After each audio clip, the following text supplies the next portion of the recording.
Chapter 7, Getting to know about plants. इसमें कुछ diagrams रहने वाले हैं, कुछ इम्पोर्टेंट क्लासिफिकेशंस और कुछ कीवर्ड्स अपन सबको कवर अप करेंगे।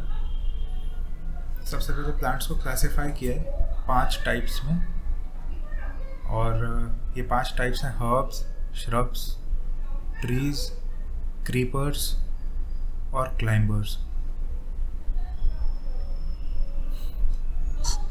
जो हर्ब्स होते हैं वो छोटे घास फूस होते हैं, उनको बोलते हैं। उनमें ब्रांचेस मतलब रेयरली नहीं होती और श्रब्स जो होते हैं उसमें लिटिल ब्रांचेस होती हैं। और ट्रीज जानते हैं अपन। क्रीपर्स वो हैं जो ग्राउंड में फैलते हैं, उनका खुद का सपोर्ट नहीं होता है। क्लाइंबर्स का भी खुद का सपोर्ट नहीं होता है। क्लाइंबर्स किसी न किसी और ऑब्जेक्ट के ऊपर क्लाइंब करते हैं। अब हम लीफ के बारे में देखेंगे, उसके अंदर के जो पार्ट्स हैं।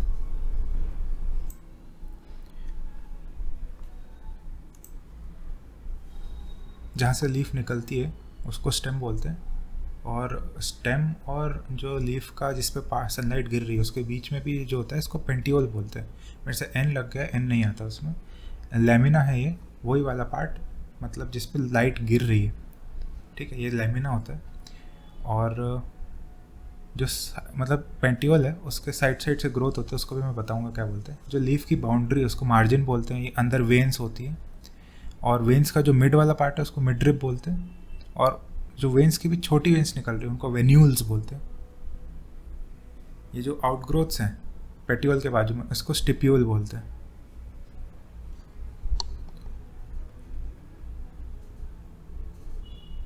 पेटियोल, स्टिप्यूल और लैमिना कुछ इंपॉर्टेंट वर्ड्स हैं।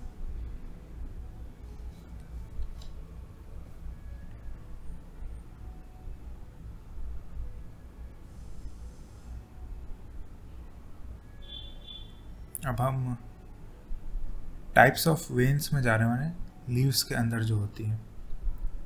तो एक होता है रेटिकुलेट और एक होता है पैरेलल, और ये वेन्स के सिस्टम होते हैं, इसलिए इसको वेनेशन बोलते हैं। तो रेटिकुलेट वेनेशन और पैरेलल वेनेशन। तो रेटिकुलेट अपन जानते ही हैं, जो नॉर्मल लीव्स में होता है, ऐसे वेन्स निकल रही हैं बीच से। और पैरेलल में जो एक बीच वाली है उसमें से नहीं निकल रही, पर उसी के पैरेलल और भी छोटी छोटी हैं जो घास में अपन देखते हैं मेनली।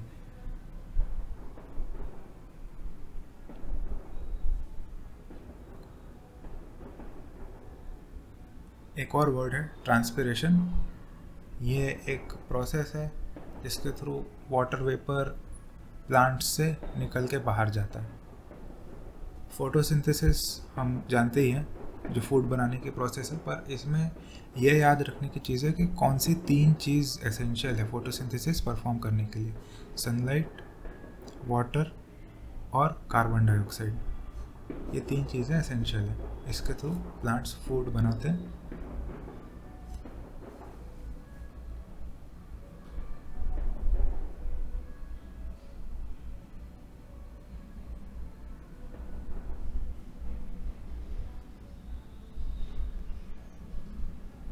अब हम टाइप्स ऑफ रूट्स में जाएंगे। एक होता है टैप रूट और एक होता है फाइब्रस। और ये रूट्स से अपन बता सकते हैं कि इनके लीफ में कैसा सिस्टम रहने वाला है। जो टैप रूट वाला होता है उसका रेटिकुलेट वेन्स रहता है लीव्स में, और जो फाइब्रस है उनका पैरेलल रहता है। तो मेन बीच वाला टैप रूट है और उसके बाजू से जो निकल रहे हैं वो लैटरल रूट्स हैं।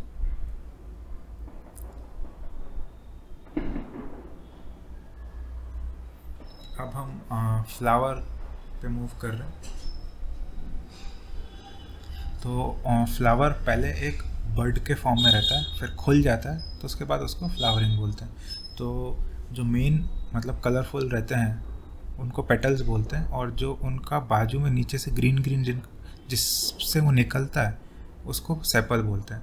तो जब बर्ड रहता है तो इन पेटल्स का मतलब एक तरीके से प्रोटेक्शन करता है सेपल, और पेटल जो है फ्लावरिंग के बाद निकलते हैं जो कलरफुल रहते हैं। अब इस डायग्राम को अपन लेबल करेंगे, साथ में समझते भी जाएंगे। ये तो अपन देख लिए, सेपल है, पेटल है। अब इसमें ये जो साइड में छोटे छोटे से निकलते हैं इनको स्टैमेन्स बोलते हैं, और जो बीच में सिंगल मेन वाला है उसको पिस्टिल बोलते हैं। स्टैमेन का जो ऊपर वाला पार्ट है उसको एंथर बोलते हैं। एंथर जिस पे लगा हुआ है इसको फिलामेंट बोलते हैं। फिर पिस्टल का सबसे ऊपर वाला जो पार्ट है उसको स्टिग्मा बोलते हैं, और जो बीच वाला है उसको स्टाइल बोलते हैं, और ये जो बीच में मतलब ओवल शेप का है इसको ओवरी बोलते हैं। ओवरी के अंदर ओव्यूल्स रहते हैं।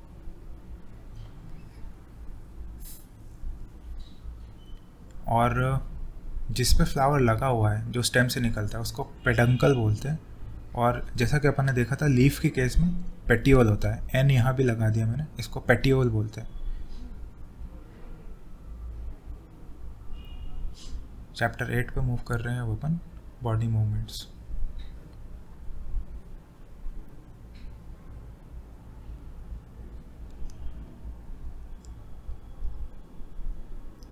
फर्स्ट पार्ट रहेगा इसमें टाइप्स ऑफ जॉइंट्स। तो बॉडी में अलग अलग जॉइंट्स रहते हैं मूवमेंट्स के लिए। पहला जॉइंट जिसके बारे में अपन बात करने वाले हैं बॉल एंड सॉकेट जॉइंट रहने वाला है। इसमें जो जॉइंट है उसका मूवमेंट एक को मतलब कप जैसा रहता है, उसमें बॉल फिट रहती है और उसमें बॉल मूव करती है। इसके एग्जांपल्स होते हैं हिप बोन पे जो थाई लगी रहती है, वो एक एग्जांपल। सेकंड है पिवोटल जॉइंट्स, ठीक है, पिवट पे मूव करते हैं ये। इसमें जो डेफिनेशन दी गई है वो ये है कि मतलब cylindrical bone rotates on a ring. इसका एक एग्जांपल जो है अपना जो हेड है वो जिस तरीके से मूव करता है वो एक पिवट के ऊपर मूव करता है, तो इस वाले जॉइंट को पिवोटल जॉइंट बोलते हैं।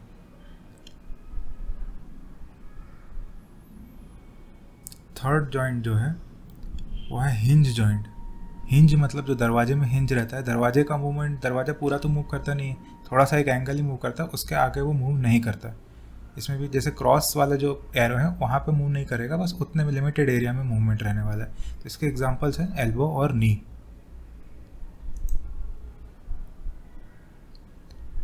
फोर्थ है फिक्स्ड जॉइंट। इसका सिर्फ एग्जांपल याद रख लीजिए, जो अपना जॉ है, अपर जॉ होता है, लोअर जॉ होता है, तो सिर्फ लोअर जॉ मूव करता है, अपर फिक्स्ड है, तो ये एक फिक्स्ड जॉइंट का एग्जांपल है। कुछ इंपॉर्टेंट पॉइंट्स हैं जो ऑब्जेक्टिव एग्जाम्स के लिए यूज़फुल है। बर्थ के टाइम पे अपनी बॉडीज़ में ज़्यादा बोन्स रहती हैं, 305 रहती हैं, और विथ टाइम ये फ्यूज़ हो जाती हैं, जुड़ जाती है आपस में, और नंबर कम हो जाता है, ये 206 हो जाती है। तो एट बर्थ 305, एट एडल्टहुड 206। ऐसे और भी कुछ बोन्स के नंबर्स अपन याद रखेंगे। एक और चीज़ है, ये मैं एक हैंड का डायग्राम बना रहा हूँ। हैंड के अंदर छोटी छोटी खूब सारी बोन्स रहती हैं, तो इन छोटी बोन्स में जो इंडिविजुअल बोन्स है उनका एक नाम होता है, मैं बताता हूँ। इन जैसे ये इंडिविजुअल बोन्स है, इसको बोलते हैं कार्पल। इन्हीं बोन्स की एक बीमारी होती है कार्पल टनल सिंड्रोम, ऐसे याद रख सकते हैं। रिब केज के अंदर 12 बोन्स होती हैं दोनों साइड पे, ये नंबर भी पूछा जा सकता है। अब बैकबोन के बारे में बात करते हैं। बैकबोन के अंदर ऐसे डिस्क जैसी बोन्स एक के ऊपर एक रखी है, ठीक है, और ये बोन्स को बोलते हैं वर्टिब्रे, और इनका नंबर टोटल होता है 33। अभी मूवमेंट के बारे में अपन ने देखा, इसमें एक और चीज़ है वॉकिंग स्टाइल। वॉकिंग स्टाइल को क्या बोलते हैं? Gait, GAIT। तो अलग अलग एनिमल्स के लिए अलग अलग एनिमल्स की अलग अलग गेट होती है। तो इन्हीं गेट के बारे में एक ग्रीक फिलोसोफर है एरिस्टोटल करके, उसने बुक लिखी थी द गेट ऑफ एनिमल्स। और इसी के साथ अपना ये वाला चैप्टर कंप्लीट हो गया, चैप्टर 8 फिनिश्ड।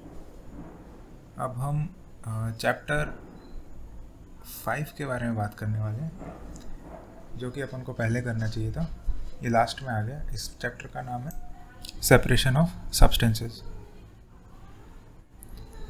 इसमें मेथड्स ऑफ सेपरेशन के बारे में बात करने वाले हैं।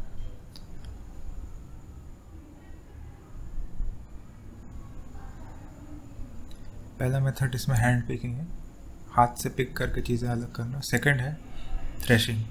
थ्रेशिंग में जो प्लांट रहता है उसका सीड किसी चीज़ के अंदर बंद रहता है, कवर्ड अप रहता है ना, तो उस प्लांट के जो स्टॉक है, इस स्टॉक को लेके बीट करते हैं, मतलब पटकते हैं किसी हार्ड सरफेस पे, जिससे ग्रेन्स फ्री आउट हो जाए, बाहर निकल जाए, तो इसको थ्रेशिंग बोलते हैं। थर्ड मेथड है विनोइंग। विनोइंग मतलब एक ऐसा इंस्ट्रूमेंट यूज़ करते हैं, इसके ऊपर बीज रखते हैं और उचकाते हैं हाथ में पकड़ के, तो विंड के डायरेक्शन में जो इनका छिलका है वो उड़ जाता है आगे की तरफ, और जो बीज है वो हैवी रहते हैं, वो नीचे गिर के इकट्ठा होते हैं, तो सेपरेट हो जाते हैं। फोर्थ मेथड है सेपरेशन का सीविंग, और साथ में लिख देता हूँ फिल्ट्रेशन। ये दोनों काफ़ी सिमिलर है आपस में, मतलब एक ही चीज़ है, जिसमें एक छलनी का यूज़ करते हैं और छलनी के ऊपर चीज़ें रह जाती हैं, दूसरे पार्टिकल्स जो निकल सकते हैं वो बाहर नीचे आ जाते हैं।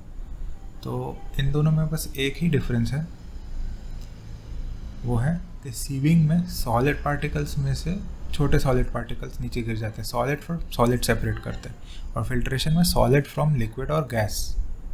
तो ये डिफरेंस है सीविंग और फिल्ट्रेशन में।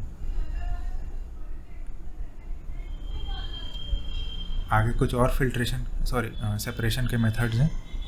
एवापोरेशन, इसमें पानी को हीट अप करते हैं, पानी को हीट अप ना करके किसी और तरीके से भी, मतलब वाटर वेपर में कन्वर्ट करते हैं, जिससे जो पार्टिकल्स रह जाते हैं वो सेपरेट आउट हो जाते हैं।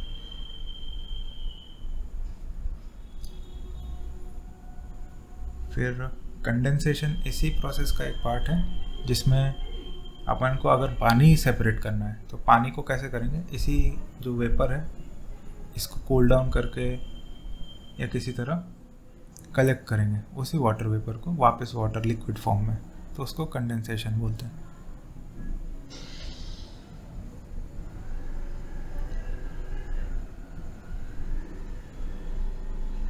सेडिमेंटेशन में क्या होता है, जो पानी है उसमें हैवी पार्टिकल्स जो हैं वो सेटल डाउन हो जाते हैं कुछ टाइम के बाद वेट के कारण। फिर इनको सेपरेट आउट करने के लिए अपन ऊपर का पानी निकालते हैं। ये जो ऊपर के पानी को निकालने का प्रोसेस है इसको डिकेंटेशन बोलते हैं, DECANTATION, डिकेंटेशन।